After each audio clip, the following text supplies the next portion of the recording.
Hello friends, કેમ છો બધા? મારી ચેનલ નિશા પટેલ ગુજરાતીમાં તમારું હાર્દિક સ્વાગત છે.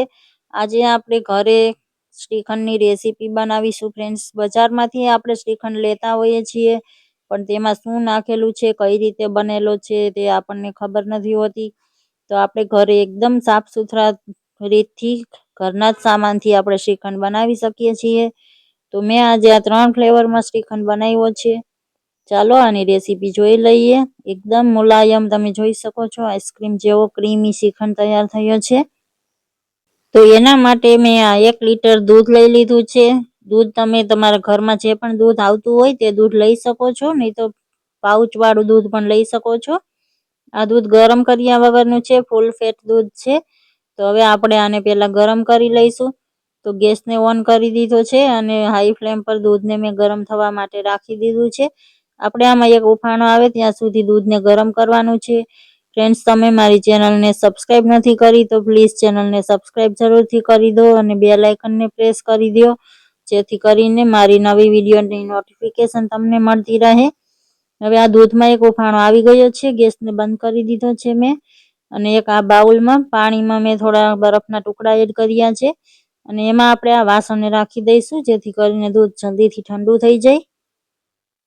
તમે આને નોર્મલ રૂમ ટેમ્પરેચર પર ઠંડુ થવા માટે પણ રાખી શકો છો, પણ મેં અત્યારે આને ઝડપથી ઠંડુ કરવા માટે આ રીતથી કર્યું છે. 2 થી 3 વાર બરફનું પાણી મેં બદલાવી લીધું હતું અને દૂધ હવે ઠંડુ આપણે આંગળી અડાડી શકીએ એવું નવશેકું ગરમ દૂધ છે. તો હવે એમાંથી આ 2 ચમચી દૂધ મેં લીધું છે. હવે આપણે આમાં મેરવણ નાખવાનું છે, તો એના માટે 1 ચમચી જેટલું દહીં લીધું છે મેં. દહીં મીડિયમ ખાટું દહીં છે ફ્રેન્ડ્સ. અને આ રીતે એને સારી રીતે મિક્સ કરીને આપણે દૂધમાં એડ કરીશું, જેથી કરીને દૂધમાં સારી રીતે બધું મિશ્રણ મેળવણ મિક્સ થઈ જાય અને દૂધ આપણું એક સરખું જામીને તૈયાર થાય. તો હવે આ મેળવણ વાળું મિક્સચર મેં આમાં એડ કરી દીધું છે અને તેને મિક્સ કરીને ઢાંકીને આપણે આને રૂમ ટેમ્પરેચર પર જામવા માટે રાખી દેવાનું છે. 7 થી 8 કલાકમાં દૂધ સરસથી જામી જાય છે ફ્રેન્ડ્સ. તો આપણે એને 7 થી 8 કલાક પછી ચેક કરીશું. તો તમે જોઈ શકો છો દૂધ સારી રીતે જામી ગયું છે આપણું. હવે આપણે શ્રીખંડ બનાવવા માટે આમાંથી પાણી અલગ કરવાનું છે. તો દૂધને આ રીતે દહીંને આપણે નીતરવા માટે રાખશું. તો એક બાઉલ ઉપર આ રીતનો ગળણો રાખ્યો છે મેં અને કપડું રાખ્યું છે. એમાં આપણે બધું દહીંને એડ કરી દેશું. ફ્રેન્ડ, બજારના શ્રીખંડમાં કોર્નફ્લોર ને એવું એડ કરવામાં આવે છે દહીં જમાવતી વખતે. આપણે આને ઘરે બનાવીએ છીએ તો આપણે એવું કંઈ એડ નહીં કરીએ. તો આ રીતનું શ્રીખંડ બનાવીને તમે વ્રત ઉપવાસમાં પણ ખાઈ શકો છો, કારણ કે આમાં બધી વસ્તુ આપણે વ્રતમાં ખવાય એ સામગ્રી આપણે આમાં યુઝ કરવાના છીએ. તો આ રીતે દૂધમાંથી શરૂઆતમાં જલ્દી પાણી નીતરે છે, આ તમે જોઈ શકો છો. પણ આને આપણે જેમ છેનો કે એવું કંઈ બનાવીએ એ રીતે એકદમ પ્રેશર દઈને નીચોવવાનું નથી. એને આ રીતે એની રીતે જ પાણી એમાંથી નીતરવા દેવાનું છે. 2-3 વખત આ રીતે પાણીને હટાડી દઈશ. ગળણામાં પાણી અડે નહીં એ વાતનું ધ્યાન રાખીશું. અને આપણે દહીં આપણું ખાટું ના પડે એ માટે આપણે એને આ રીતે પોટલી જેવું બનાવીને આપણે આને ફ્રીજમાં રાખી દઈશું.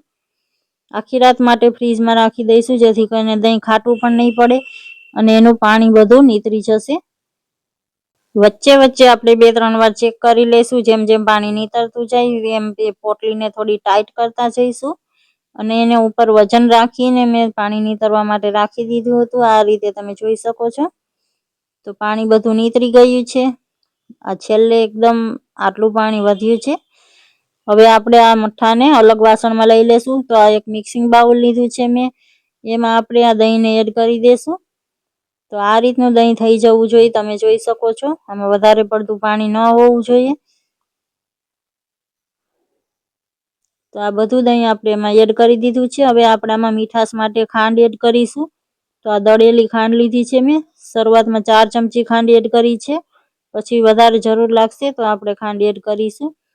આમાં આપણે દળેલી ખાંડ જ એડ કરવાની છે ફ્રેન્ડ્સ. નોર્મલ ખાંડ એડ કરીશું તો એ આમાં સારી રીતે ડિઝોલ્વ નહીં થાય. મતલબ એની કણી રહી જશે, સારી રીતે ઓગળશે નહીં અને પછી એ ખાવામાં એકદમ સારું નથી લાગતું. દાંતમાં ખાંડની કણીઓ આવે છે. તો આ રીતે સારી રીતે આપણે આને ફેટી લેશું, જેથી કરીને આ તમે જોઈ શકો છો ટેક્સચર આનું એકદમ આવું થઈ ગયું છે, મલાઈદાર. મેં 2 ચમચી વધારે ખાંડ એડ કરી હતી પાછળથી ટેસ્ટ કરીને, તો ટોટલ 6 ચમચી ખાંડ એડ કરી છે ફ્રેન્ડ્સ.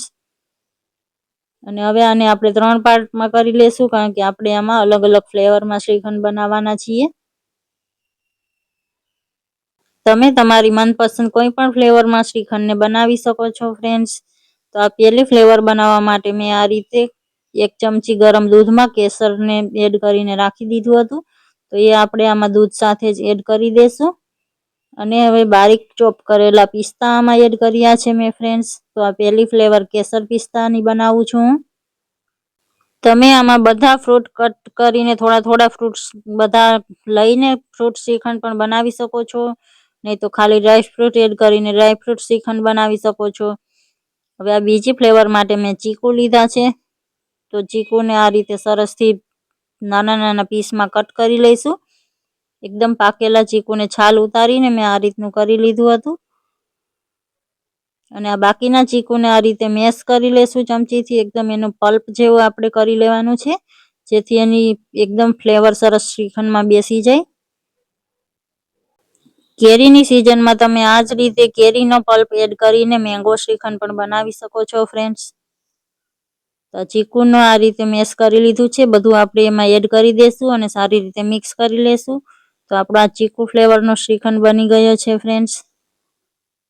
હવે આ ત્રીજી ફ્લેવર માટે મેં તેમાં વેનીલા એસેન્સ એડ કર્યું છે. તો આ રીતે. અને હવે ટૂટી ફ્રૂટી એડ કરી છે. તો આ આપણો ટૂટી ફ્રૂટી શ્રીખંડ તૈયાર થઈ ગયું છે વેનીલા ફ્લેવર સાથે.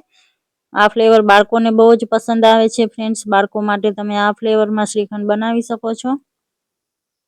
તો આ રીતે તમે વ્રત ઉપવાસમાં પણ શ્રીખંડ બનાવી શકો છો ફ્રેન્ડ્સ. અને ઘરે કોઈ મહેમાન આવવાના હોય તો ડિઝર્ટ તરીકે પણ સર્વ કરી શકો છો. પહેલા જ બનાવીને પછી ફ્રીજમાં રાખી દઈને તમે આને સ્ટોર કરી શકો છો. તો આ રીતે હવે આપણે સર્વ કરી લઈશું. તો સૌથી પહેલા મેં આ ચીકુવાળો શ્રીખંડ લીધો છે. એને આપણે સર્વિંગ બાઉલમાં એડ કરીશું આ રીતના આઈસ્ક્રીમ કપમાં. ઉપરથી થોડાક એમાં ચીકુના પીસીસ એડ કર્યા છે મેં. આ રીતે ઉપરથી થોડા પીસીસ મેં રાખી દીધા હતા, એ એડ કર્યા છે. અને આ બીજી ફ્લેવર ટૂટી ફ્રૂટી શ્રીખંડની છે. એના ઉપર આપણે ટૂટી ફ્રૂટી થોડીક ગાર્નિશ કરી દેશું. અને સેમ એ જ રીતે કેસર પિસ્તા શ્રીખંડ પણ મેં સર્વ કરી લીધો છે. એમાં પણ ઉપરથી થોડા કેસરના તાંતણા અને ચોપ્ડ પિસ્તા એડ કર્યા છે. તો ફ્રેન્ડ્સ, તમને મારી આ ત્રણેય શ્રીખંડની ફ્લેવર અને રેસીપી કેવી લાગી તો કમેન્ટ કરીને જરૂરથી જણાવજો. લાઈક કરી દેજો. તમારા ફેમિલી અને ફ્રેન્ડ્સ સાથે શેર જરૂરથી કરજો ફ્રેન્ડ્સ.